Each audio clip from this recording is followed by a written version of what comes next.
Azzo Rezori on the hunt for another yarn, one of the last that he'll file for Here and Now. Azzo's been on Here and Now for 29 years, and in that time his output has been simply amazing. Over 4,000 stories in all. Now, to put that in perspective, Azzo Rezori has been on CBC Television in Newfoundland and Labrador more times than Joe Smallwood and John Crosby combined. By the fall election, these beauties will be long gone. The debate about pesticides, by the looks of it, won't be. Hoping to rent a car, you could be sitting on an empty lot like this.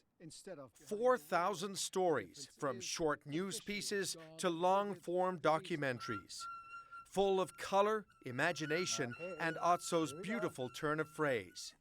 For most Native leaders, it was like the funeral of a stillborn dream, the dream of self-determination. He can take the most mundane news story and turn it into an absolute gem.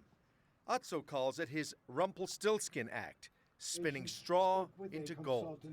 Micro-apartments are the latest housing craze in an overpopulated world, exploring all options, including living like a hobbit.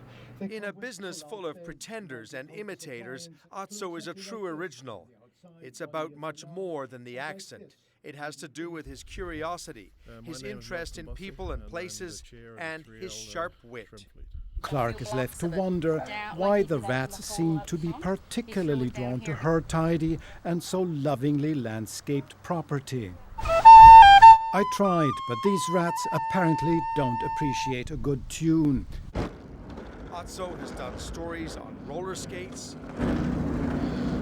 on skis, and upside down several times. Where else can you be in motion and in the center at the same time?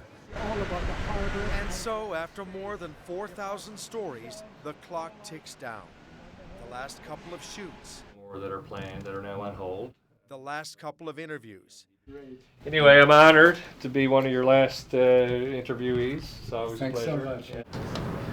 Working to deadline on his last shift. His final piece for Here and Now. But not his last story. A new one begins tomorrow.